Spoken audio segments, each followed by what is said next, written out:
प्रिय विद्यार्थियों, सुप्रभातम। कल तक हमने 4 श्लोक पढ़ लिए हैं 9वें पाठ के, जिसका नाम है भारत वैभवम। ठीक है, आज हम आगे पढ़ेंगे 5वां और अंतिम श्लोक है। तो साथ साथ अपना होमवर्क करते रहें। शब्दार्थ अनुवाद, हिंदी अनुवाद और व्याकरणात्मक टिप्पणी जो भी आपको लिखवाया जाता है वो आप साथ साथ सुंदर राइटिंग में अपनी फेयर नोटबुक में करते रहें। आगे अब हम देखेंगे 5वां श्लोक। 5वें श्लोक में है नाना रत्नई मणिभिर्युक्ताम हिरण्य रूपाम हरिपद पुण्याम राधा सर्वेश्वर शरणो अहम वारम वारम वंदे रम्याम। यहाँ है रत्नई प्लस मणि भी। रत्नई प्लस मणि भी में मैं के ऊपर जो रह है वो रुत्व विसर्ग संधि का है। फिर है मणि भी प्लस युक्ताम, यू के ऊपर जो रह है वो रुत्व विसर्ग संधि का है। हिरण्य रूपम हरिपद पुण्यम राधा सर्वेश्वर शरणो अहम, शरण है प्लस अहम है, उत्व विसर्ग संधि होगी। इसमें कौन सी होगी? उत्व विसर्ग संधि। नाना रत्नई का मतलब है विभिन्न प्रकार के रत्नों, और मणि भी का मतलब है मणियों से, युक्ताम का मतलब है युक्त, हिरण्य रूपम का मतलब है स्वर्ण स्वरूपा, और हरिपद पुण्याम का मतलब है भगवान के चरणों से पवित्र, भगवान के चरणों से पवित्र। और फिर आगे है रम्याम। क्या है? रम्याम का मतलब है सुंदर, उस भारत भूमि को, अहम यानी मैं, राधा सर्वेश्वर यानी राधा सर्वेश्वर श्री कृष्ण की शरण है यानी शरण में रहता हुआ, वारम वारम वंदे का मतलब है बार बार प्रणाम करता हूँ। फिर से बता रहे हैं कि इस श्लोक के माध्यम से कवि श्री जी महाराज कह रहे हैं कि विभिन्न प्रकार के रत्नों और मणियों से युक्त, स्वर्ण स्वरूपा, भगवान के चरणों से पवित्र, और रम्याम यानी सुंदर, उस भारत भूमि को मैं राधा सर्वेश्वर श्री कृष्ण की शरण में रहता हुआ बार बार वंदे यानी प्रणाम करता हूँ। ठीक है, अब हम देखेंगे इसके शब्दार्थ। नाना रत्नई का मतलब है विभिन्न प्रकार के रत्नों और मणि भी का मतलब है मणियों से, युक्ताम का मतलब है युक्त, हिरण्य रूपाम का मतलब है स्वर्ण स्वरूपा, हरिपद पुण्याम का मतलब है भगवान के चरणों से पवित्र, और आगे है रम्याम का मतलब है सुंदर, उस भारत भूमि को, अहम यानी मैं, राधा सर्वेश्वर यानी राधा सर्वेश्वर श्री कृष्ण की शरण है यानी शरण में रहता हुआ, वारम वारम का मतलब है बार बार, वंदे यानी प्रणाम करता हूँ। तो हिंदी अनुवाद देखेंगे ऊपर से। विभिन्न प्रकार के रत्नों और मणियों से युक्त, स्वर्ण स्वरूपा, भगवान के चरणों से पवित्र और सुंदर, उस भारत भूमि को मैं राधा सर्वेश्वर श्री कृष्ण की शरण में रहता हुआ बार बार प्रणाम करता हूँ। तो सभी श्लोकों में भगवान भारत देश की विशेषताओं का वर्णन कर रहे हैं। आगे प्रसंग देखेंगे। प्रस्तुत श्लोक हमारी संस्कृत की पाठ्यपुस्तक स्पंदना के भारत वैभवम नामक पाठ से लिया गया है। मूलतः यह पाठ श्री जी महाराज के द्वारा रचित भारत भारती वैभव नामक ग्रंथ से लिया गया है। इस श्लोक में कवि भारत देश की विभिन्न विशेषताओं का वर्णन करते हुए कह रहे हैं कि, आगे आ जाएगा हिंदी अनुवाद। देखो, मैंने हर श्लोक का प्रसंग अलग अलग लिखा है। आप चाहें तो एक ही प्रसंग लिख सकते हैं, क्योंकि सभी श्लोकों में केवल और केवल भारत देश की विभिन्न विशेषताओं का वर्णन किया गया है। ऊपर यहाँ तक मैंने बताया था भारत भारती वैभव नामक ग्रंथ से लिया गया है, यहाँ तक तो यानी सभी श्लोकों में लिखना ही है। और आगे भी ये लाइन सभी श्लोकों में एक समान ही है लगभग, भारत देश की विभिन्न विशेषताओं का वर्णन किया गया है। तो आप चाहें तो सभी श्लोकों के लिए एक ही प्रसंग भी लिख सकते हैं। ठीक है, मैंने तो आपको अलग अलग प्रसंग लिखवा दिए हैं।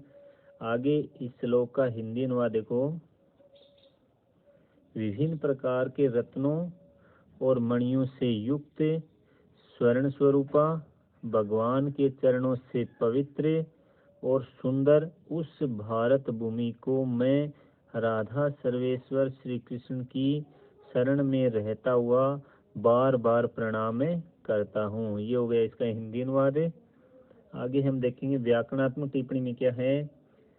रत्नई मणि भी युक्ताम, यहाँ रत्नई के बाद मैं के ऊपर रहे, फिर मणि भी के बाद यू के ऊपर रहे, दो जगह रुत्व विसर्ग संधि है। रत्नई प्लस मणि भी प्लस युक्ताम, तो यहाँ रुत्व विसर्ग संधि है दोनों में, तो आगे लिख दिया रुत्व विसर्ग संधि। आगे है शरणो अहम, तो यहाँ विच्छेद हो जाएगा। शरण है प्लस अहम, ए के बाद विसर्ग और विसर्ग के बाद ए आने पर विसर्ग को ऊ हो जाएगा, ऊ को ओ हो जाएगा गुण आदेश, ओ के बाद ए है उसका अवग्रह चिन्ह हो गया। तो ये बना था शरणो अहम, और विच्छेद हो जाएगा शरण है प्लस अहम, संधि कौन सी है, उत्व विसर्ग संधि। ठीक है, ये अपने सभी 9वें पाठ के 500 श्लोकों का हिंदी अनुवाद हो गया है। अब हम आगे देखेंगे इस पाठ के जो कुछ अभ्यास प्रश्न है वो देखेंगे।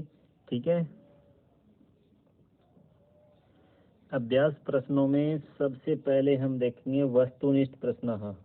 ठीक है, वस्तुनिष्ठ प्रश्नों में पहला प्रश्न है भारत वैभवम इति पाठ है कस्मात् ग्रंथात् गृहीत है। भारत वैभव नामक पाठ किस ग्रंथ से गृहीत है वर्ते लिया गया है। तो यहाँ इसका उत्तर आ जाएगा भारत भारती वैभवम। ठीक है, पहले क्वेश्चन का उत्तर होगा ई ऑप्शन है भारत भारती वैभवम। अगला प्रश्न वंदे नीतराम भारत वसुधाम, वंदे नीतराम भारत वसुधाम इत्यस्य रचनाकार अस्ति। वंदे नीतराम भारत वसुधाम, इसका रचनाकार कौन है, श्री जी महाराज है। कौन है, श्री जी महाराज है। अगला प्रश्न है वीर कदम्बई अति कमनीयाम इत्यत्र कदम्ब शब्दस्य अर्थो अस्ति। वीर कदम्बई अति कमनीयाम इत्यत्र कदम्ब शब्दस्य अर्थो अस्ति समूह है। कदम का अर्थ क्या है, समूह है। ठीक है, फिर आगे है लघुत्तरात्मक प्रश्न। लघुत्तरात्मक प्रश्नों में पहला प्रश्न है राधा सर्वेश्वर शरण है को अस्ति। राधा सर्वेश्वर शरण है को अस्ति, तो यहाँ राधा सर्वेश्वर श्री कृष्ण की शरण में रहने वाले कौन है, कवि है श्री जी महाराज है अस्ति। अगला प्रश्न है भारत वसुधाम इत्यस्य पंच विशेषणानि कानिचन लिख्यन्ताम्। भारत भूमि के 5 विशेषण कोई 5 विशेषण लिखिए। तो यहाँ पूरे पाठ में कम से कम 20-30 विशेषण भारत भूमि के दिए गए हैं, तो हमें 5 विशेषण लिखने हैं। जैसे इसमें आ गया दिव्य हिमालय शोभिताम। दिव्य हिमालय शोभिताम का मतलब हो गया देवता स्वरूप हिमालय से सुशोभित। किसको बताया गया है, भारत भूमि को। मुनिजन देवै एनिसम पूज्याम, मुनिजनों और देवताओं के द्वारा हमेशा पूजनीय। किसको बताया गया है, भारत भूमि को। सुखदाम का मतलब होता है सुख देने वाली। सुख देने वाली किसको बताया गया है, भारत भूमि को। शांति वहाम का मतलब है शांति को प्रदान करने वाली, बताया गया है भारत भूमि को। फिर आगे श्री वरदाम, श्री वरदाम का मतलब है लक्ष्मी को प्रदान करने वाली। तो लक्ष्मी को प्रदान करने वाली किसको बताया गया है, भारत भूमि को। फिर आगे है सस्य श्यामलाम। सस्य श्यामलाम का मतलब है धन धान्य से परिपूर्ण। तो धन धान्य से परिपूर्ण कौन है, भारत भूमि। तो ये 5 विशेषताएं, 5 विशेषण भारत भूमि के यहाँ पूछे गए हैं, तो 5 हमने लिख दिए। वैसे पाठ में हर श्लोक में 4-4, 5-5 इससे ज्यादा विशेषण भारत भूमि के दिए गए हैं। ठीक है, अगला प्रश्न है संधि विच्छेदम कुर्वन्तु भगवत लीला। यहाँ विच्छेद हो जाएगा भगवत प्लस लीला, तय के बाद लय आ गया, तय को भी लय हो गया। ये मानी जाएगी लत्व व्यंजन संधि। कौन सी मानी जाएगी, लत्व व्यंजन संधि। फिर है सुधी जनई, ये श्लोक में आपको करवा दिया था। सुधी जनई प्लस तय सत्व विसर्ग संधि। फिर आगे परमोपास्याम, परम प्लस उपास्याम, ए के बाद उ, ये भी आपको श्लोक में करवा दिया गया था, गुण स्वर संधि। फिर है सुभक्तई रिड्याम, तो यहाँ सुभक्तई प्लस इड्याम रुत्व विसर्ग संधि। ये भी श्लोक में आपको उदाहरण करवाया जा चुका है। तो ये थे 3 ही प्रश्न है, वस्तुनिष्ठ प्रश्न, फिर 2 प्रश्न क्वेश्चन आंसर दिए गए हैं, फिर 4 उदाहरण संधि विच्छेद के दिए गए हैं। ठीक है, इस पाठ में इतने अभ्यास प्रश्न है। और आगे हम फिर से बुक से, पाठ्य पुस्तक से हम इन श्लोकों का रिवीजन करेंगे अभी। ठीक है, हम श्लोकों को एक बार पाठ्य पुस्तक से फिर से देख लेते हैं। वंदे नीतराम भारत वसुधाम, दिव्य हिमालय गंगा यमुना सरयू कृष्णा शोभिते सरसाम। ठीक है, यहाँ दिव्य हिमालय का मतलब है देवता स्वरूप हिमालय, गंगा, यमुना, सरयू, कृष्णा आदि सरसाम यानी नदियों से, शोभित यानी सुशोभित, उस भारत वसुधाम का मतलब भारत भूमि को, मैं नीतराम यानी निरंतर, बार बार, वंदे यानी प्रणाम करता हूँ। तो इस श्लोक के माध्यम से श्री जी महाराज कह रहे हैं कि देवता स्वरूप हिमालय, गंगा, यमुना, सरयू, कृष्णा आदि नदियों से सुशोभित उस भारत भूमि को मैं बार बार प्रणाम करता हूँ।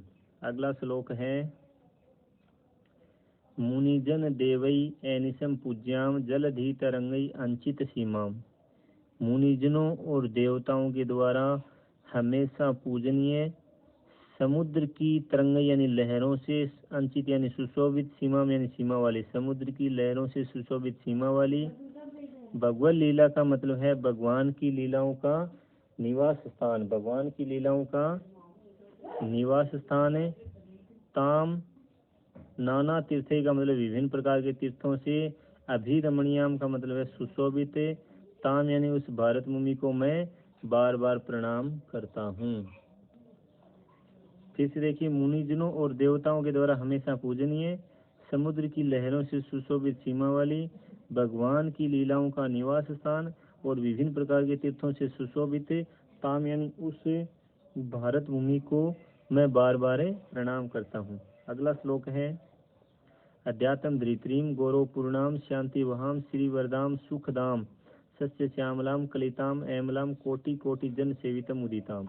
अध्यात्म धृत्रीम का मतलब अध्यात्म की भूमि, गौरवपूर्ण, शांति को प्रदान करने वाली, लक्ष्मी को प्रदान करने वाली, सुख देने वाली, और सस्य श्यामलाम यानी हरे भरे वर्ण वाली है, इसको यही बोल सकते हैं धन धान्य से परिपूर्ण, कलिताम सुंदर, और एमलाम स्वच्छ, और कोटि कोटि जन का मतलब करोड़ों करोड़ों लोगों के द्वारा उदिताम यानी प्रसन्नता पूर्वक सेवित उस भारत भूमि को मैं बार बार प्रणाम करता हूँ।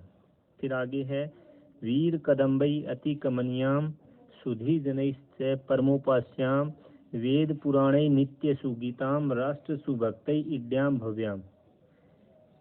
वीर पुरुषों के समूह से अत्यधिक प्रशंसनीय, सुधी जनैश्य का मतलब हो गया विद्वान लोगों के द्वारा परम उपास्याम परम उपासनीय, वेद पुराणे का मतलब वेदों और पुराणों के द्वारा जिसके नित्य यानी हमेशा सुगीताम सुंदर गीत गाए जाते हैं, राष्ट्र सुभक्तई इड्याम भव्याम, और राष्ट्र के भक्तों के द्वारा जिसकी भव्य इड्याम यानी प्रशंसा की जाती है, उस भारत भूमि को मैं बार बार प्रणाम करता हूँ। फिर से देखिए अनुवाद, वीर पुरुषों के समूह से अत्यधिक प्रशंसनीय, विद्वान लोगों के द्वारा परम उपासनीय, वेदों और पुराणों के द्वारा जिसके हमेशा सुंदर गीत गाए जाते हैं, और राष्ट्र के भक्तों के द्वारा जिसकी भव्य प्रशंसा की जाती है, उस भारत भूमि को मैं बार बार प्रणाम करता हूँ। अंतिम श्लोक है, नाना रत्नई मणिभिर्युक्ताम हिरण्य रूपाम हरिपद पुण्याम राधा सर्वेश्वर शरणो अहम वारम वारम वंदे रम्याम। नाना रत्न मतलब विभिन्न प्रकार के रत्नों और मणियों से युक्त, हिरण्य रूपाम का मतलब स्वर्ण स्वरूपा, हरिपद पुण्याम का मतलब भगवान के चरणों से पवित्र, और रम्याम का मतलब है सुंदर, उस भारत भूमि को अहम यानी मैं, राधा सर्वेश्वर यानी राधा सर्वेश्वर श्री कृष्ण की शरण है यानी शरण में रहता हुआ, वारम वारम वंदे बार बार प्रणाम करता हूँ।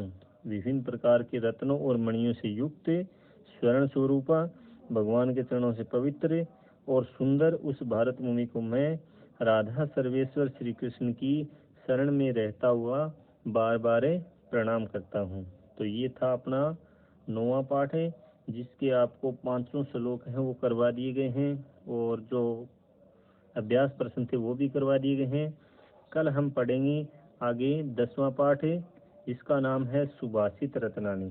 ठीक है, आज के लिए बस इतना ही। जय हिंद, जय भारत।